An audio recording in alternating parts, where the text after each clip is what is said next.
Well, that's the theme for the book lunch, and welcome to another book lunch.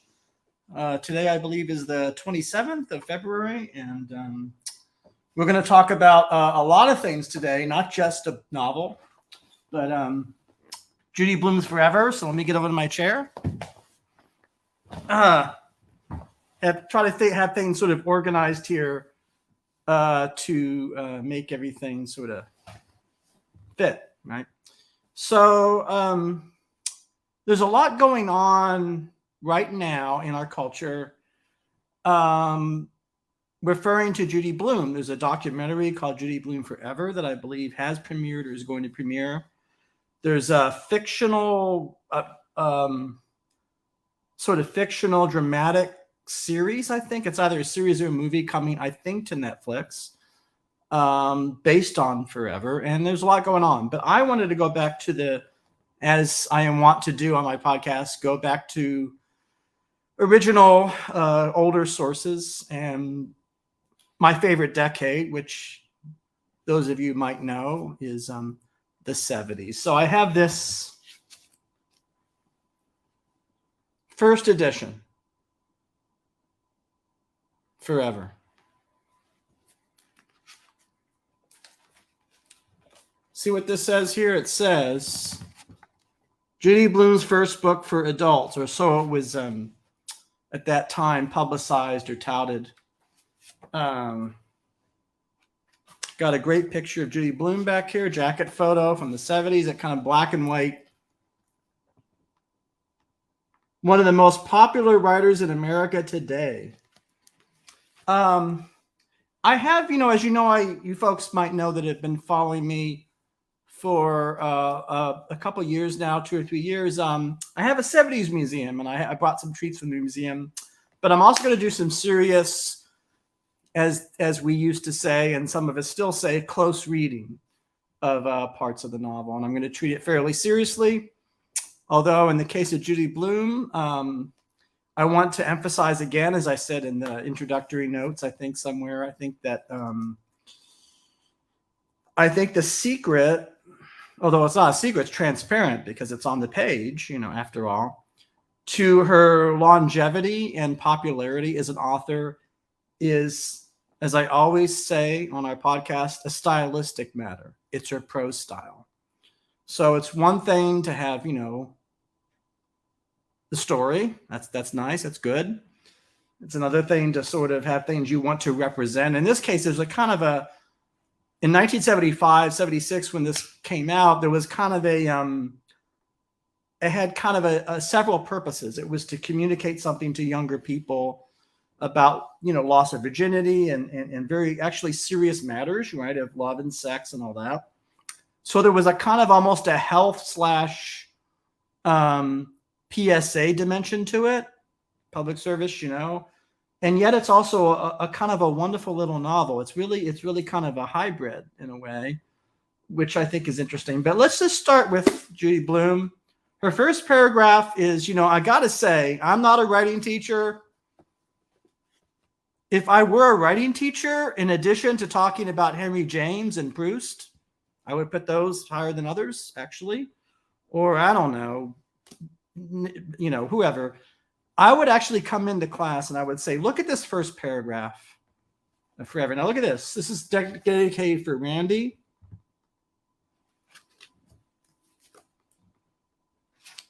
Whoever Randy was. Forever. Chapter 1. Again, this is the greatest first sentence paragraph. I'm going to actually read a lot of this here, if you don't mind. Let's just do it. Chapter 1. Sybil Davison has a genius IQ and has been laid by at least 6 different guys. She told me herself the last time she was visiting her cousin Erica, who is my good friend. Erica says this is because of Sybil's fat problem and her need to feel loved. The getting laid part, that is. The genius IQ, I don't know, is just luck or genes or something. I'm not sure that either explanation is 100% right, but generally Erica is very good at analyzing people. Now, I'm just going to let that sit there because I think like Judy Blume writing the voice and the raw, unfiltered expression of this girl, talking about things in her life and the humor. Well, first of all, humor. She leads with humor.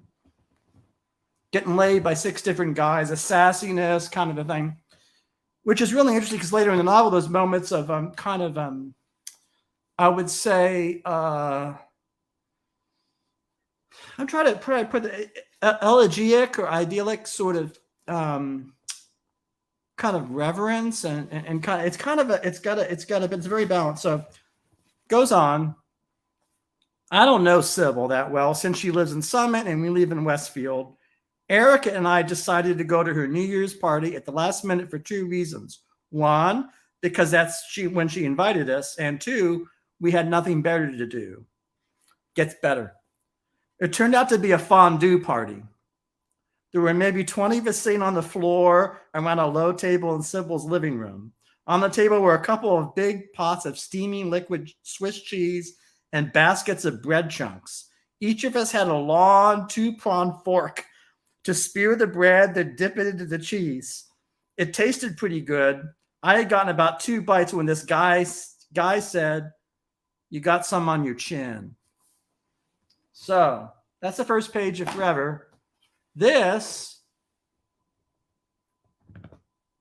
is a from a 1970s sort of, it's from my 70s. This is a sort of a fondue recipe thing here. Fondues 25. The Betty Crocker recipe card library. This is from 1975, the year this was written.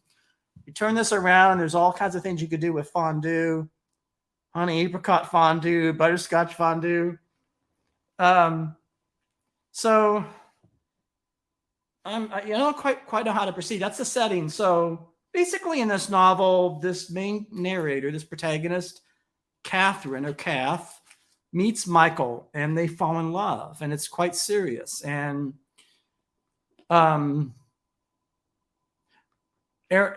Kath's best friend is Erica, and of course the classic conflict in these kinds of matters is, not conflict, but it's not quite the word. The 2 best friends have differing ideals.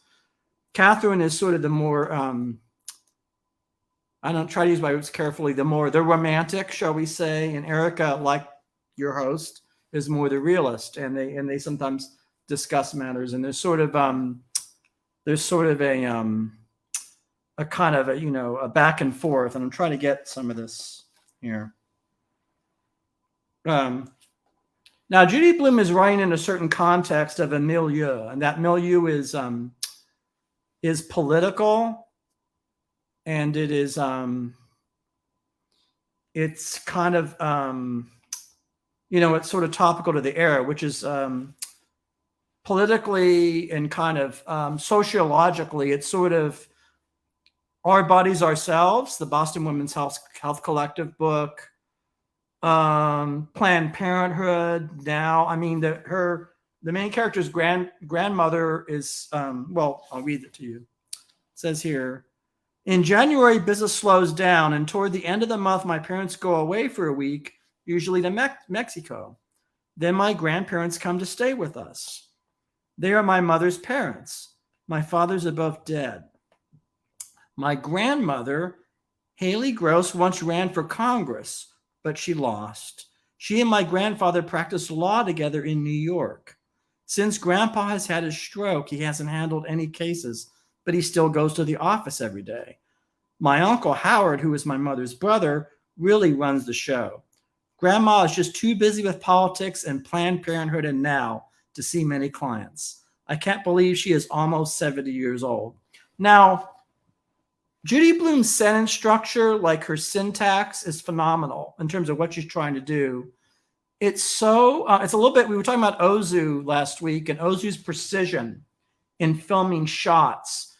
Judy Blume has a precision and what I would say simple, sometimes simplistic, declarative sentence, subject verb sentences. And part of it is the voice or the point of view of these people, of course, but part of it is of course it's a choice of prose. And I feel that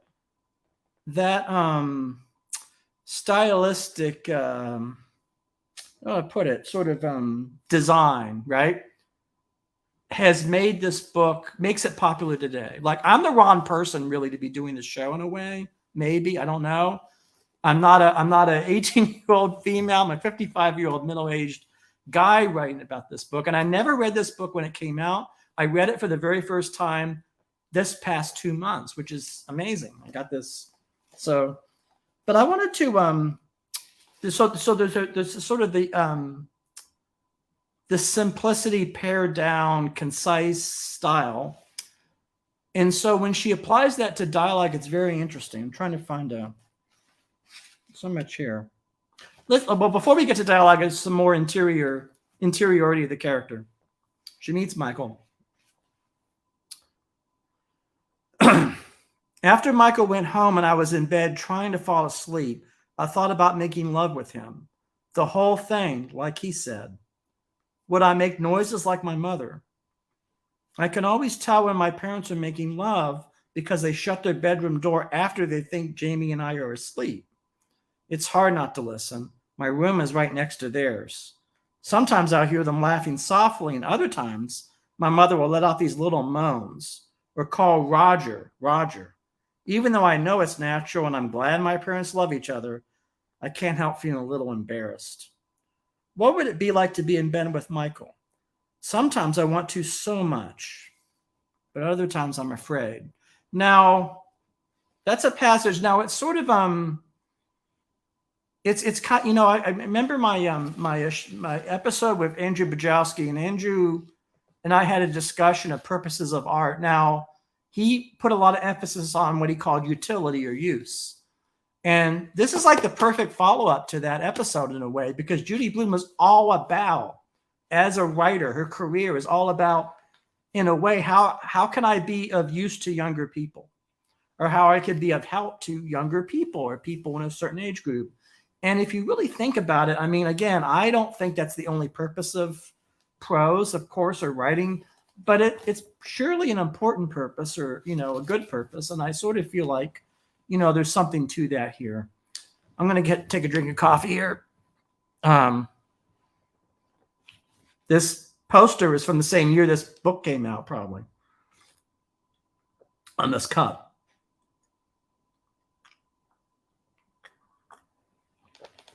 All right. I got some artifacts here from my 70s museum, and I don't quite know whether to go to those now or jump to some dialogue. I'm trying to jump to some little bit of dialogue here.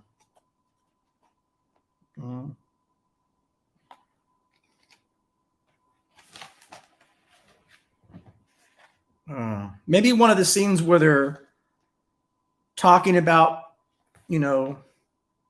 doing it or getting it on. I guess those were the phrases then, or I don't know.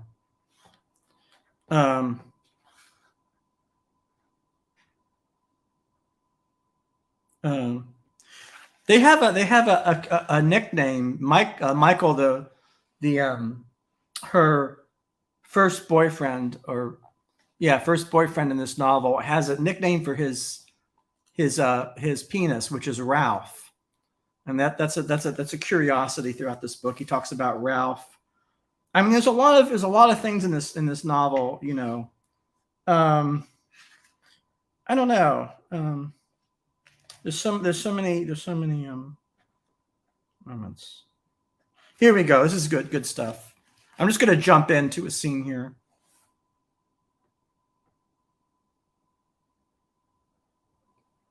This kind of a love scene, and she's okay. I'm just in medias res. Sorry. We kissed again, and Michael held me away and said, "I wasn't going to touch you tonight, just to prove I didn't get you up here only for sex." That's Michael. I'd have been disappointed, I told him. I even wore my best nightgown. Do you like it? It covers too much of you, but it's nice and soft. Now, it's kind of like, I cut that off because it's just two lines of dialogue, but there's a sort of a scene here. It's sort of Judy Blume getting inside this kind of thing.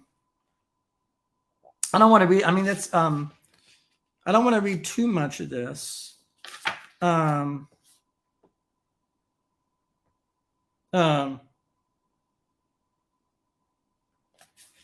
It's well,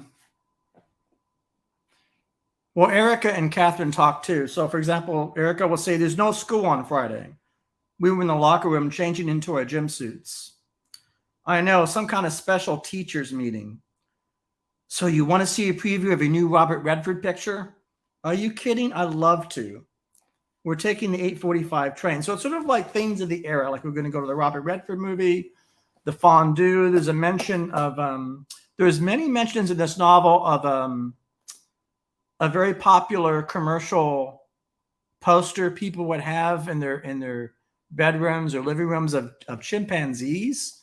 Do you folks know this? This poster's like chimpanzees in suits or smoking cigars. Or I gotta figure out what's going on here. Get some. So I brought some artifacts. This, of course, is The Joy of Sex, original edition. Alex Comfort. I'm not going to, I don't know what the rules are in terms of the rating system on any of these social media sites. So I have to proceed carefully. Although it's all illustration. But you get something like this. See, The Art of Making Love. This is very common. See his beard and mustache. One of the things that people used to talk about.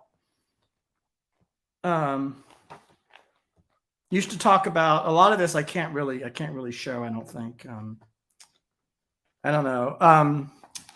Is because fashions change over the decades, and I remember in the 90s and the 2000s, a lot of people would say, well, "What about this weird book that everybody's parents used to have or would have?" And there was Joy of Sex, and everybody was so hairy. They would talk about the hairiness of the man and the excessive maybe facial hair or something. And I don't know. It's funny.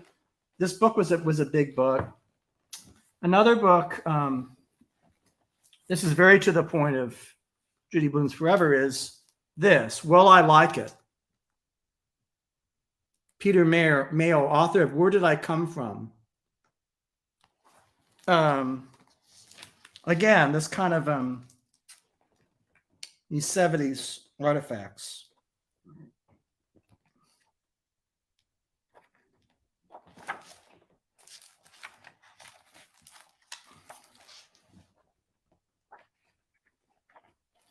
Here's two people going into a hotel.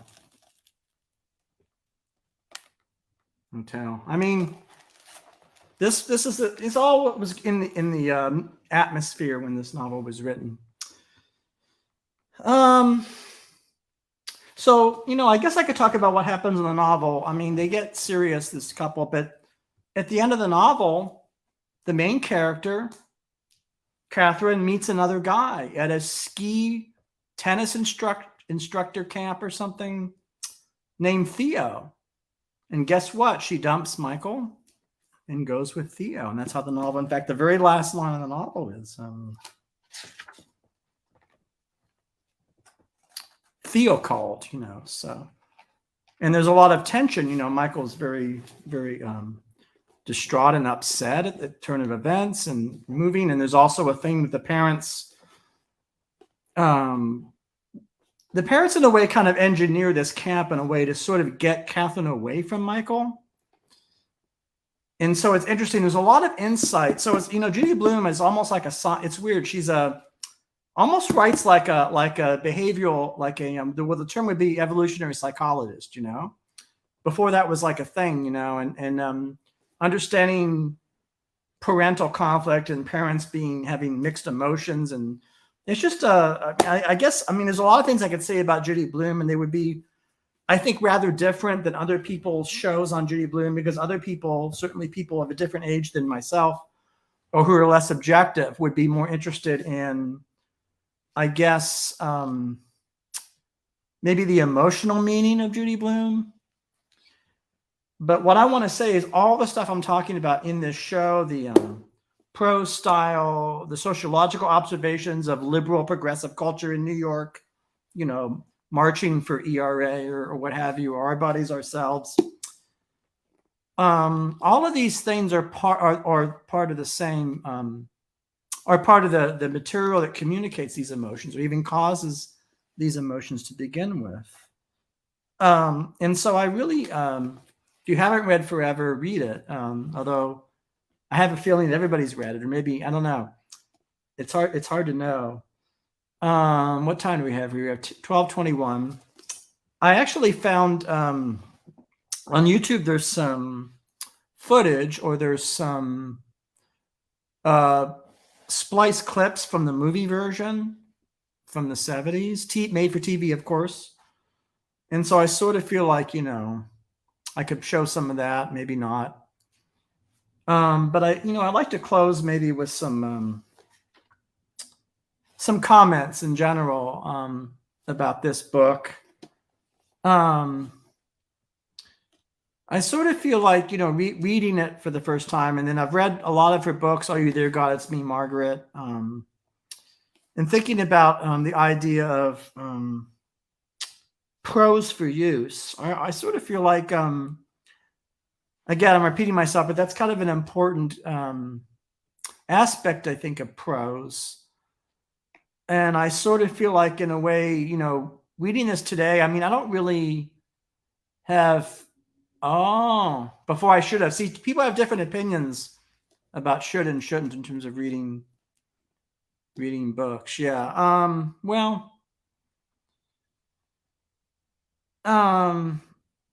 I'm really tempted to play one of these scenes. I mean, this is a scene.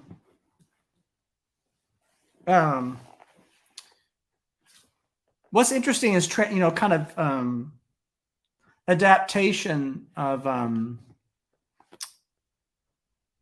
a book to movie. Now, these scenes in this movie have absolutely nothing in common with the novel. The script writers invented a scene between Erica and Catherine that's not in this novel.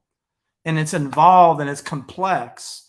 And they talk about all this stuff. And I sort of think, well, the screenwriters had something to do. It didn't, and it makes you wonder about, I have to move some things around here. Bear with me. Sorry. Makes you wonder. I don't know. It's kind of I don't know what I'm doing here. It sort of makes you wonder a lot about art, and makes you wonder about different mediums of art, and what's successful or not successful. So I'm going to play two scenes. I'm going to play two scenes. One from the 1978 Forever, and then one from a totally unrelated movie but similar topic. Here, what do we got? $1.50 for your Here we go. This is two girls talking. Not so much. I have a feeling they're worth it.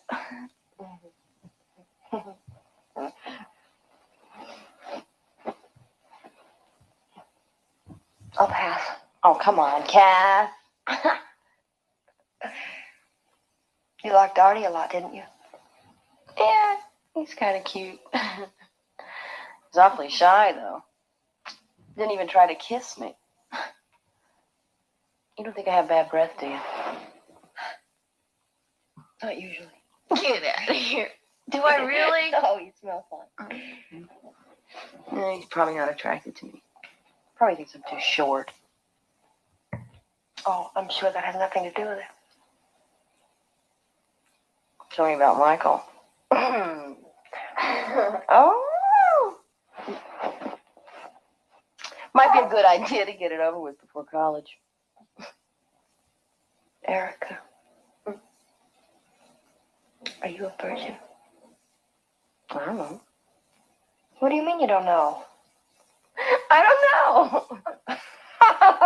Well, remember that time when I was dating Floyd Howard? Yeah. Well, one night he got really passionate, At one point, he was so serious about it that I started laughing. And I found out that it was just the wrong thing to do at that time. So everything just kind of went, you know. It was terrible. So anyway, I was just sort of thinking about it, decided that if I was going to do it, I had to find somebody that had a good sense of humor, you know? I agree. Like Artie. I think he really has a good sense of humor, don't you? Humor. I don't know if he takes it serious enough, though. So one of the remarkable things about that clip is the length of it, the time that they give the actors. Again, that's a whole, I've talked about this before, the artistry of the made-for-TV movies of that era. And you know, like, so there's more lengthy, Judy Blume isn't lengthy. She's very precise and concise. She's like a formalist in a way, I would say, although she would, if she were here, she probably would shake her head. Why am I being called a formalist? She is. There's a kind of a, almost a, kind of a precision. And this is a little more extended. It's more, it's not just because it's film and television. It's not just that you have actors in the bed or on the stage or whatever. It's like a different, and so that's really one of the themes of our podcast is that there's so many different ways to do things. You can be, you know, it's funny. Judy Blume communicates these kinds of tender emotions. And what I'm saying is that the way she's able to do that is precisely the razor sharp precision of her prose. It's that yields. It's interesting. It's like, you know, it's totally a whole thing. You know, and this is more kind of a more like 70s. Well, they're both 70s. This is more like 70s loopy kind of in the moment acting stuff, you know, which is very much indulged in that era. And so I think I'm just going to leave it with that, the two girls talking and sort of forever. And I think I'm not going to think I'm going to say much more. There's a lot. I mean, I don't want to go on forever, and I could. And I'm going to make this kind of a brief show and just think out loud about some of these matters. We have so many things coming up for our podcast. There's a woman named Rosalie Purvis who is involved in drama and issues of politics and borders and all sorts of things. Really exciting. There's a lot going on and a lot coming up. And I hope you guys have a decent week, a good week, a great week. And thanks for joining me in this admittedly idiosyncratic episode about a beloved novel, Forever. And look for that documentary, Judy Blume Forever, and the Netflix series, which should be coming out soon. And maybe we'll talk about them. Thank you.